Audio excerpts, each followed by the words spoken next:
Saat kita sedang melakukan set goals atau punya tujuan, contoh nih misalnya teman-teman itu lagi pengen nyelesain skripsi, tapi lagi self love juga, self love practice juga. Jangan sampai kalian terjebak dalam jebakan Batman bahwa demi self love maka kalian rela untuk tiduran berjam-jam, prokrastinasi, terus kayak ya kan aku lagi berbelas kasih mbak sama diriku sendiri. Jangan sampai ya teman-teman ya.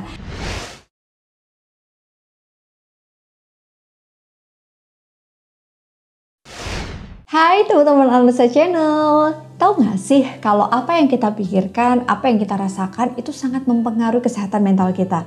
Dan ini kesehatan fisik juga akan sangat berpengaruh.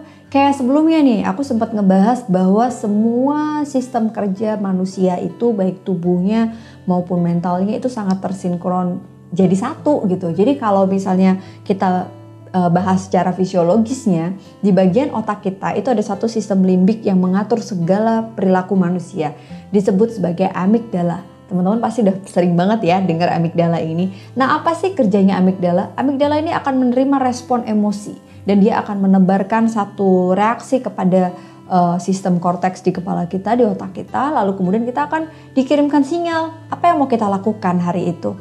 Nah, artinya untuk belajar untuk mencintai diri kita sendiri, berbaik hati sama diri kita sendiri saat kita sedang melakukan set goals atau punya tujuan. Contoh nih misalnya teman-teman itu lagi pengen nyelesain skripsi, tapi lagi self love juga, self love practice juga.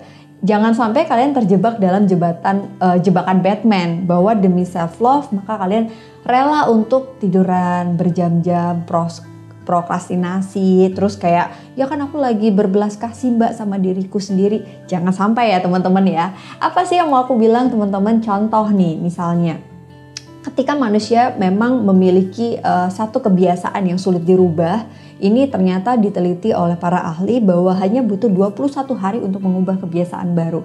Artinya yang paling susah itu adalah hari pertama sampai hari ke-21. Di hari ke-22, habit itu sudah akan terbentuk menjadi pola perilaku tertentu. Nah, ketika kita mau practice self love, ketika sedang mengubah kebiasaan baru, gimana caranya supaya kita tidak terjebak nih dalam jebakan tersebut? Apa yang mau aku sampaikan teman-teman? Be mindful. Artinya ketika kamu memang sedang merasakan satu challenge untuk mengubah kebiasaan, tapi kamu juga pengen praktis self love kamu, coba deh gentle touch, atau kamu sentuh diri kamu, peluk diri kamu, atau kamu bisa raba-raba indera penciuman kamu, kemudian kamu raba-raba lagi kulit-kulit kamu.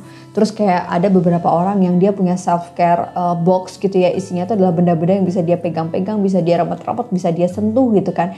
Karena ternyata gentle touch ini bisa membuat kita hadir terhadap apa yang mau kita lakukan pada diri kita. Pada saat kita hadir secara penuh, kita sadar bahwa kita tuh tidak sedang menyiksa diri kita, tapi salah satu cara kita untuk mencapai tujuan yaitu dengan selesai lulus skripsi cepat, itu adalah bagian dari self love kita. Dan ketika kita menundanya, artinya kita sedang tidak berbelas kasih, tapi harus dengan satu kesadaran yang utuh. Maka gentle touch itu harus butuh menjadi salah satu cara untuk kita menyadari kenapa kita akan mengubah kebiasaan kita. Yang kedua adalah vokalisasi. Coba deh teman-teman, visualisasikan, dibayangin, terus diomongin. Kenapa sih aku harus lulus skripsi? Apa sih tujuannya? Dan yang perlu diperhatikan adalah goals yang kamu buat ini harus realistis. Jangan sampai goals yang atau tujuan yang kamu mau buat itu tidak realistis. Contoh misalnya, dalam waktu 1 hari kamu pengen menyelesaikan skripsi kamu. Padahal itu nggak mungkin. Artinya itu kamu nggak sayang sama diri kamu dan kamu juga tidak realistis dalam membuat sebuah target. Yang kedua adalah konsisten. Nggak apa-apa kok nggak berubah 100%, yang penting 0,5% aja asalkan setiap hari itu bisa menjadi satu perubahan yang positif untuk kamu. Dan yang paling penting nih teman-teman, kalau memang ada skip-skip gitu ya sebagai manusia, ya biasalah nggak apa-apa. Tapi on the track kamu tetap ingat apa yang menjadi tujuan kamu untuk mengubah kebiasaan buruk dan mencapai tujuan yang mau kamu buat. Dan yang terakhir adalah bagaimana kamu harus sabar dan menyampaikan kepada orang sekitar sebagai support system kita untuk mendukung kebiasaan baik kita nih. Nah teman-teman, ternyata bukti untuk kita mencintai diri bukan berarti dengan salah satu caranya memaklumi diri kita bermalas-malasan ya. Tetap dong, mengubah kebiasaan baik dengan sebuah tujuan yang baik untuk diri kita adalah cara kita menyayangi diri kita sendiri. Sampai jumpa di series berikutnya. Dan kalau kamu suka video ini, kasih love sebagai bentuk self love kamu karena mendapatkan sesuatu yang bermanfaat nih untuk kamu. Terima kasih dan nonton Alsa Channel. Assalamualaikum.